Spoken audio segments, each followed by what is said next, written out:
And this question is from chapter 35, okay, investment appraisal se hai.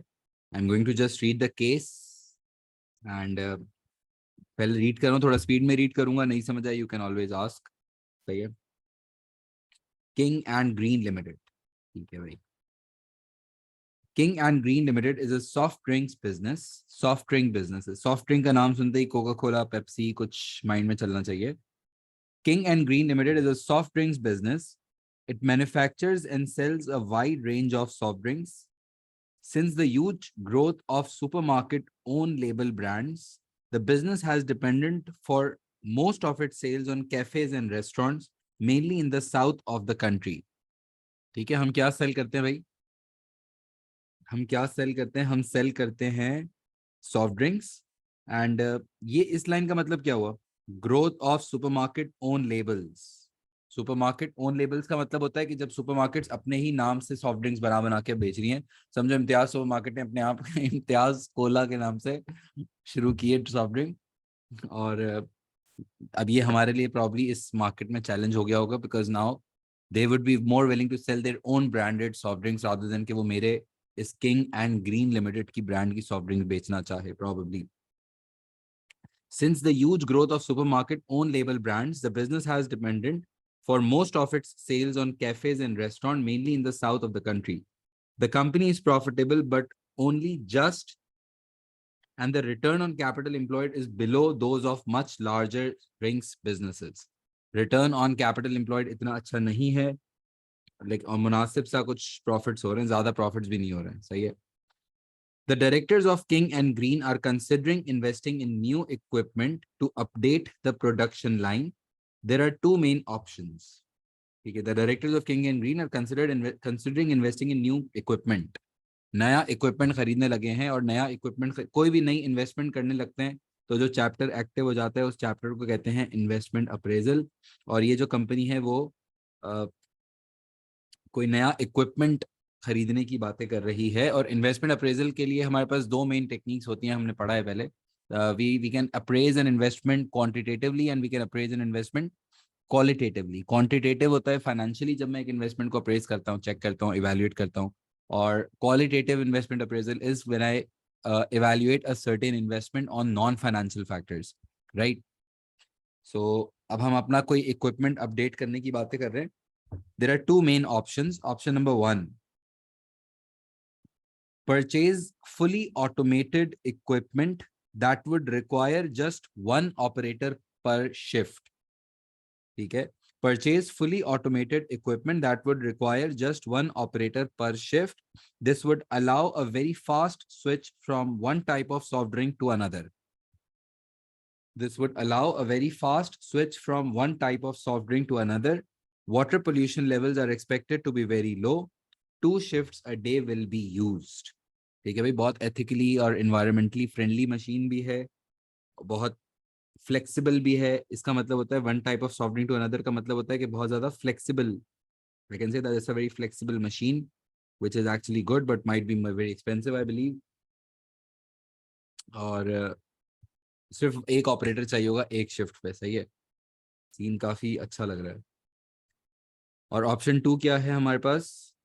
Invest in less expensive machines that have an established reliability record but higher pollution levels. वैसे तो अभी हमने question भी start नहीं किया, लेकिन मुझे अपना वो मिल गया है. क्या सजेस्ट करेंगे वैसे हम? तुम्हें क्या लगता है? ऑप्शन 1 सजेस्ट करेंगे, ऑप्शन 2? अब ऑब्वियसली वो पूछेगा कि बताओ ऑप्शन 1 पे जाएं, ऑप्शन 2 पे जाएं. इस तरह की इन्वेस्टमेंट अप्रेजल ही करवाएगा. तो क्लियर ऑप्शन, मतलब क्लियर है बिल्कुल, सोचना ही नहीं है. मतलब मैंने बताया थी ये बात एग्जाम कह रहा हूँ पढ़ाते हुए भी, कि जब भी कहीं इन्वायरमेंटली फ्रेंडली के ऊपर बात हो, एथिकल सोर्सिंग, एथिकल के ऊपर कुछ बात हो, तब तो भाई आप पोल्यूशन लेवल्स पे क्या हम नहीं सजेस्ट कर सकते भाई.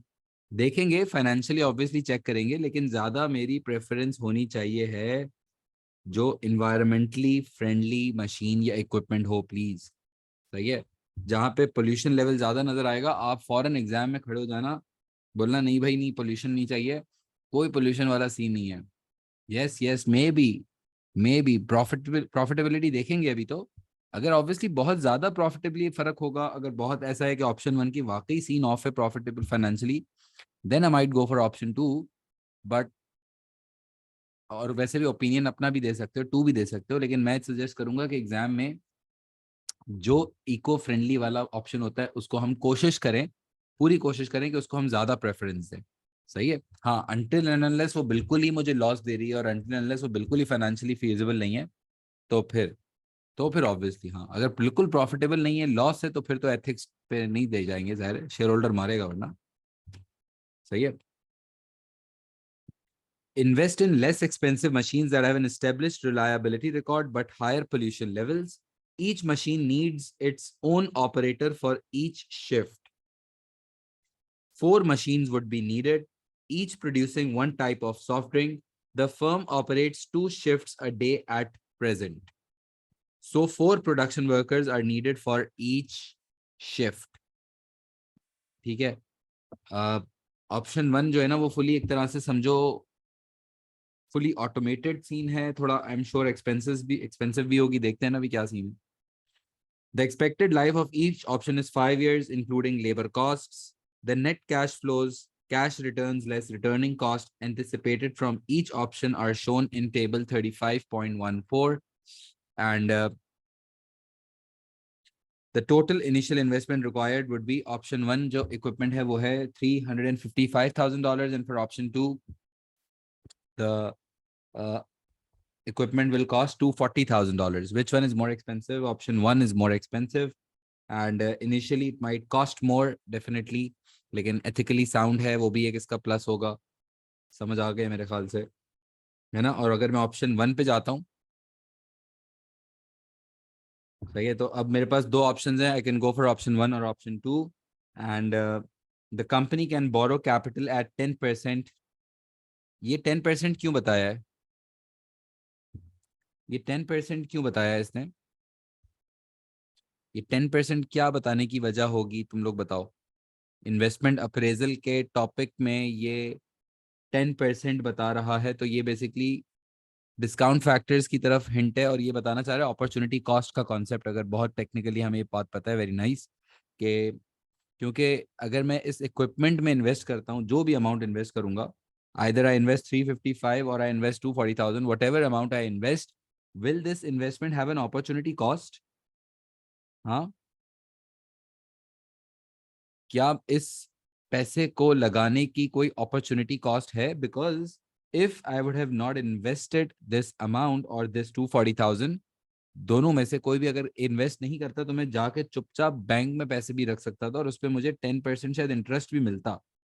बट अगर मैं ये डिसाइड कर रहा हूँ कि नहीं, मैं इस पैसे को बैंक में नहीं लगाऊंगा, और मैं ये डिसाइड कर रहा हूँ कि I will just use this money to invest in some equipment, then definitely I will need return much more than 10%, जिसको यूं भी कहते हैं, बहुत अच्छा पॉइंट है, कि मैं इसको अपने अकाउंटिंग रेट ऑफ रिटर्न से कंपेयर करूंगा और देखूंगा कि मेरा जो रिटर्न आना चाहिए वो इस इन्वेस्टमेंट पे 10% से ज्यादा आना चाहिए, वरना तो चुपचाप बैंक में जाके पैसे रख देते, इंटरेस्ट भी 10% मिल जाता।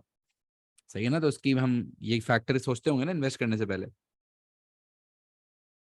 और अगर हम ऑप्शन 1 पे जाते हैं, तो in the first year I am expecting 150,000,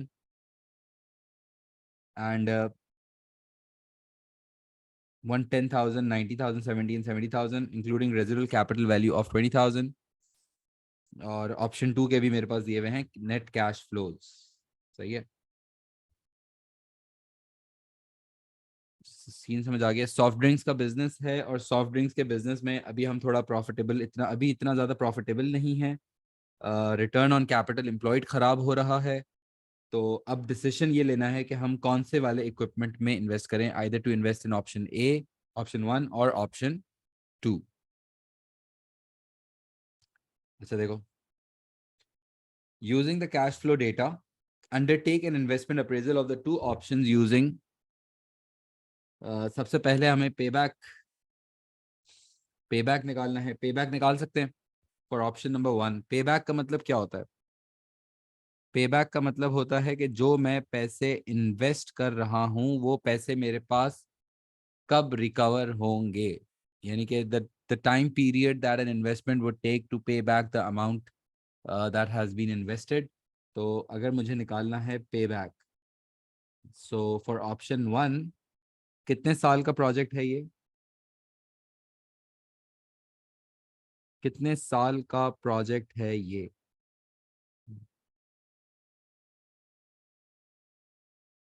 5 साल का है ना। और जब भी हम पे बैक या जो भी हम इन्वेस्टमेंट अप्रेजल की टेक्निक्स की कैलकुलेशंस करते हैं, we always start with year 0, we don't start with year 1, we always start with year 0। और ऑप्शन 1 पे अगर मैं जाता हूँ, तो ईयर 0 का मतलब क्या होता था वैसे? ईयर 0 का मतलब होता था आज, टुडे, यानी कि आज मुझे, good, right now, very nice. तो इस पे मुझे आज कितना इन्वेस्ट करना है? अगर मैं ऑप्शन 1 पे जाता हूँ तो मुझे कितना इन्वेस्ट करना होगा आज? 355,000 इन्वेस्ट करना होगा ना। तो $355,000 अगर मैं इन्वेस्ट करता हूँ आज, तो बहुत महंगी मशीन है ये तो। सही है। तो फिर 1 साल के बाद मेरे पास कितना नेट कैश फ्लो होगा? हम्म, वैल्यूज तो बता सकते हो। 150,000 ना, यानी कि 150,000 will be my cash, net cash inflows in year 1। Year 2 बताएं, ईयर 2 पे क्या होगा? 110, 90,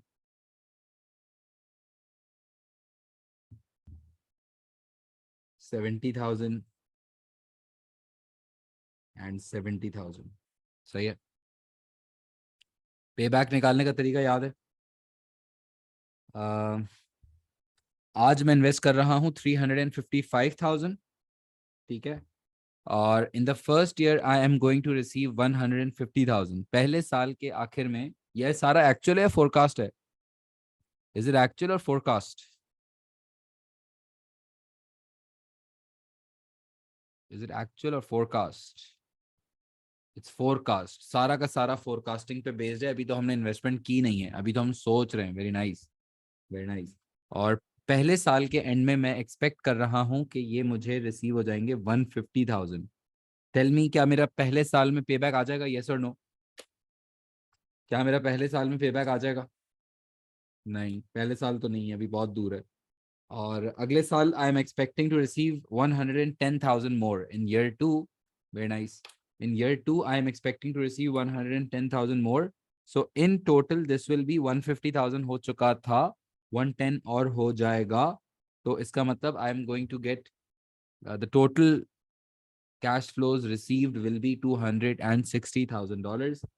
तो पे बैक आ गया दूसरे साल के एंड में। क्या मेरा पे बैक आ गया है? नहीं, पे बैक तो नहीं आया अभी। अभी भी कितने बाकी रह गए? 95,000 और चाहिए। यानी अगले साल तो 90 मिला है अभी, अभी 95 और चाहिए ना। तो अभी तो 90 मिला है, तो कितना हो जाएगा? 260 प्लस 90 इज 350,000। सही है। अभी तक पे बैक नहीं आया, 3 साल गुजर चुके हैं और अभी तक मेरा जो मैंने इनिशियल अमाउंट इन्वेस्ट किया था वो मुझे रिकवर नहीं हुआ है। सो अब अगर next year, in the year 4, fourth year, कितना और चाहिए था? 350 तो मैं रिकवर कर चुका हूँ ना। तो अब मुझे ईयर 4 में फर्दर और कितना चाहिए? बस 5,000 और चाहिए। मिल तो गया बहुत ज़्यादा, 70,000 मिल गया है। तो गुड गुड गुड गाइस। तो इसका मतलब ये है कि माई पे बैक वुड बी 3 years। 3 साल तो गुजर चुके हैं ना, 3 साल तो गुजर चुके हैं, एंड सम मंथ्स। और सम मंथ्स निकालने के लिए लगता है हमारा फॉर्मूला। फॉर्मूला याद है? Cash required to pay back. So further cash required was $5,000, and the cash received in next year is $70,000 multiplied by 12. So this will be 3 years and, tell me how many months? 3 years and 1 month. 1 month, no? 3 years and 1 month, यानी कि अगर मैंने option number 1 पे invest किया तो 3 साल और 1 महीने में मेरा अमाउंट रिकवर हो जाएगा। And we always have to round up, round up. If it's 0.85, right 1। If it would have been 1.3, if it would have been 1.3, I would have still written 2. Round up. Round up is the rule. सही है?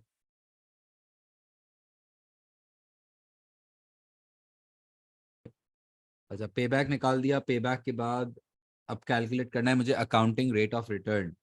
सो वैसे तो accounting rate of return के ना 2 formulas होते हैं. आज मैं तुम लोग को दोनों यूज करना सिखाता हूँ ताकि हमें बस दोनों पता हो. वैसे कोई भी फॉर्मूला तुम लोग को याद हो, कोई एक भी याद हो चल जाएगा, लेकिन हम दोनों याद करके जाएंगे. हम दोनों याद करके, हम नहीं छोड़ेंगे. सही है? अकाउंटिंग रेट ऑफ रिटर्न, इसके कितने फॉर्मूलाज याद करने में? 2. सही है? तो फॉर्मूला 1 इज, क्या फॉर्मूला होता है याद है? Average profit, average annual profit divided by initial investment multiplied by 100. एक तो ये होता है फॉर्मूला. और सेकंड फॉर्मूला इसका होता है average profit upon average investment multiplied by 100. ये 2 फॉर्मूलाज होते हैं. और ARR होता है बिल्कुल रिटर्न ऑन कैपिटल एम्प्लॉयड के जैसा ही, कि जो मैं पैसे इन्वेस्ट कर रहा हूं उस पर मैंने सालाना कितना कमाया. That's ARR. बट ARR निकालने के 2 फॉर्मूलाज यूज किए जा सकते हैं. एग्जाम में हमें कोई भी एक याद होना चाहिए. और इसके लिए अब मुझे फॉर्मूला अगर लगाना है तो पहला वाला फॉर्मूला अगर लगा के देखते हैं तो मुझे चाहिए average profit upon initial investment multiplied by 100. तो क्या मेरे पास इनिशियल इन्वेस्टमेंट दी हुई है ऑप्शन 1 की? मैं ऑप्शन 1 के कैलकुलेट कर रहा हूँ सारी चीजें. मुझे बताओ, क्या हमारे पास ऑप्शन 1 की इनिशियल इन्वेस्टमेंट गिवन है? 355,000 ना. तो इनिशियल इन्वेस्टमेंट तो दी हुई है 355,000. सही है? अब एवरेज प्रॉफिट चाहिए. एवरेज प्रॉफिट कहाँ से आएगा? तो एवरेज प्रॉफिट निकालना पड़ेगा अब हमें, क्योंकि एवरेज प्रॉफिट तो नहीं गिवन. इनिशियल इन्वेस्टमेंट तो गिवन है, वो तो लिख ली मैंने, लेकिन अब एवरेज प्रॉफिट हमें कैलकुलेट करना पड़ेगा, है ना? अच्छा, एवरेज प्रॉफिट निकालने के लिए मुझे जाना पड़ेगा वापस से अपने नेट कैश फ्लोज पे. और अगर मैं नेट कैश फ्लोज पे जाता हूं तो I will have to add up all the cash inflows. I will have to add up all the cash inflows. तो क्या मेरे पास टोटल कैश इनफ्लोज आ जाएंगे? कितने आ रहे हैं बताओ? इन टोटल करो सबको. 150,000 plus 110,000 plus 90,000 plus 70,000 plus 70,000. Total cash inflow कितना हो गया मेरे पास? ये हो गया 260, 350, 420, 490. टोटल कैश इनफ्लो है 490,000. तो यानी मैं अगले 5 साल में कितना, $490,000 का कैश इनफ्लो होगा. एक सेकंड में बता रहा हूँ डिफरेंस. और आउटफ्लो कितना है?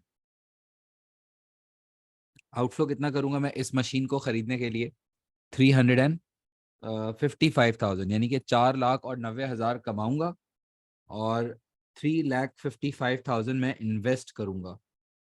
तो कमाऊंगा कितना, प्रॉफिट कितना है? प्रॉफिट है मेरा 135,000 का. But this is my total profit. I don't need total profit, I need average profit. तो ये 135,000 कमाऊंगा, but in how many years?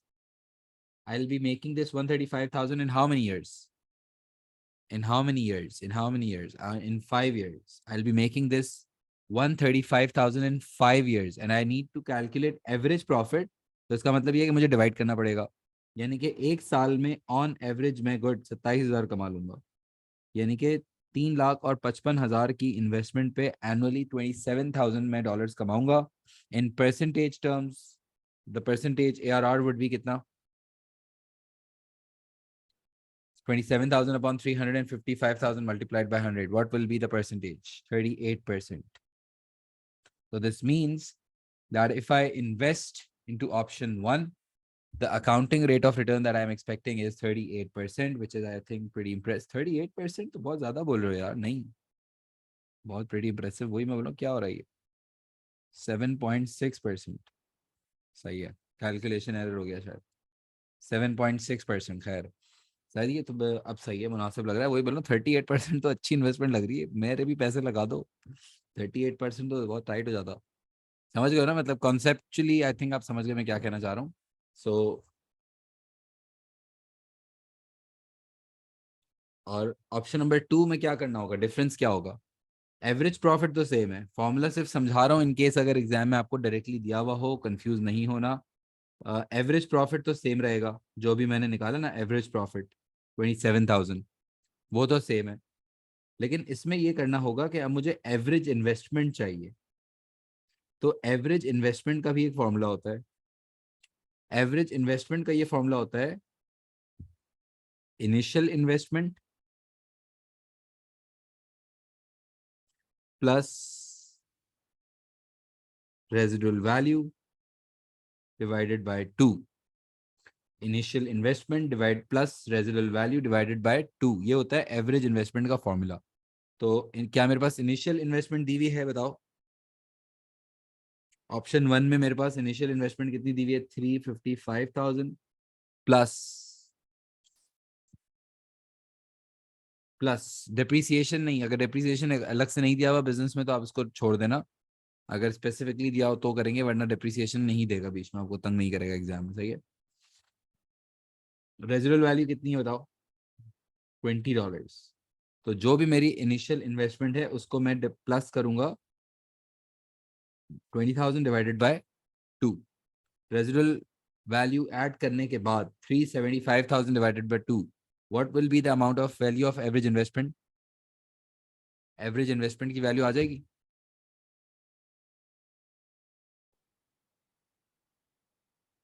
कितना आ जाएगा रेजिडुअल, सॉरी एवरेज इन्वेस्टमेंट कितना आ जाएगा? 187,500। So I'll just write this average investment of 187,500 multiplied by 100.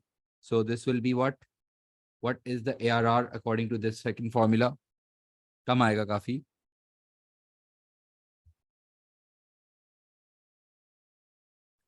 बताओ?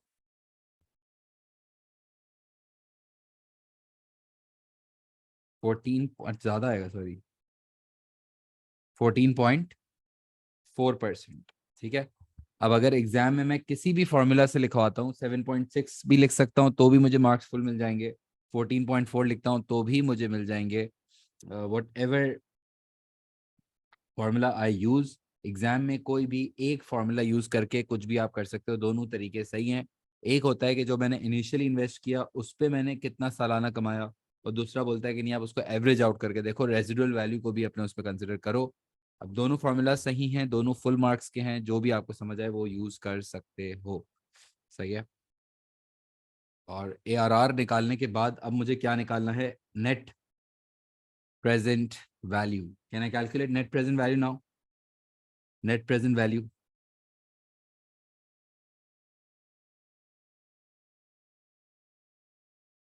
Net present value के लिए मुझे क्या करना पड़ेगा? नेट प्रेजेंट वैल्यू के लिए तो फिर मुझे डिस्काउंट फैक्टर्स भी चाहिए होते हैं ना, ये बात भी पता है ma'am sure.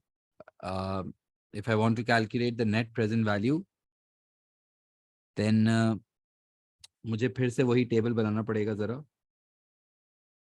Year, net cash flows, discount factors, याद है टेबल बनाते थे हम? Year, then I write the net cash flows, then I write the discount factors. Discount factors at what rate? Discount factors at 10%। और फिर इसमें जो multiply करके आंसर आता है उसको कहते हैं डिस्काउंटेड कैश फ्लोज, या इसको हम कहते हैं present value of future cash flows, right?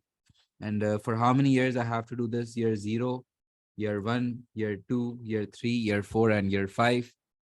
And net cash flows तो मेरे पास दिए हुए हैं पहले साल। आज मुझे 355 की इन्वेस्टमेंट करनी होगी, है ना? और इनफ्लोस कितने आएंगे बताओ?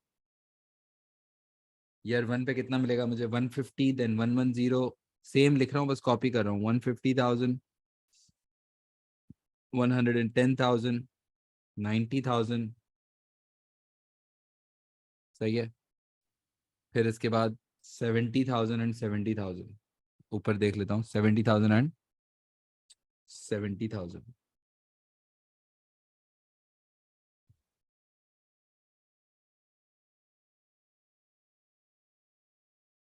अच्छा अब मुझे क्या करना है, डिस्काउंट फैक्टर्स कॉपी करना होंगे। डिस्काउंट फैक्टर्स ये मैंने लिख दिए अलग से, एग्जाम में मुझे डिस्काउंट फैक्टर्स गिवन होंगे और ये मैंने डिस्काउंट फैक्टर्स लिख दिए हैं अलग से क्योंकि इस क्वेश्चन में नहीं दिए हुए थे, तो ये एग्जाम में गिवन होंगे मेरे पास। सही है, तो मुझे बताओ, वैसे ईयर 0 का नहीं दिया हुआ, ईयर 1 से दिए हुए हैं।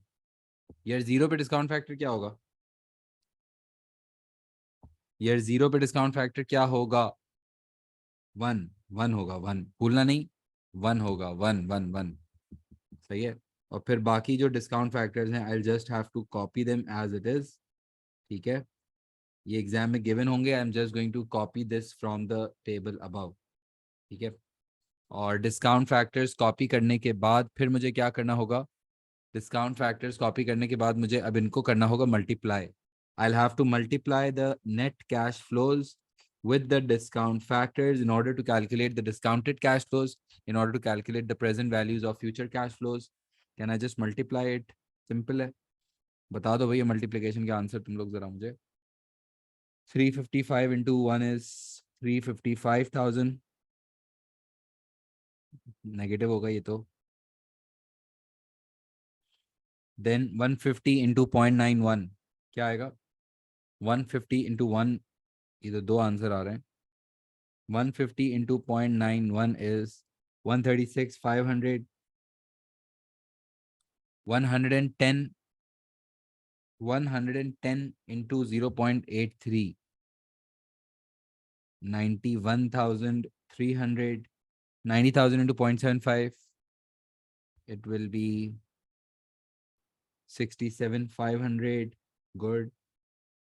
47,600, 43,400, सही है, सिंपल कर लिया मैंने मल्टीप्लाई। और अगर अब मुझे निकालनी है नेट प्रेजेंट वैल्यू, अगर मुझे कैलकुलेट करनी है net present value, so I'll have to add the total present value of cash inflows। Formula भी लगा सकते हैं या लॉजिकली भी हमें आता है वैसे, ये total present value of cash inflows minus total present value of cash outflows.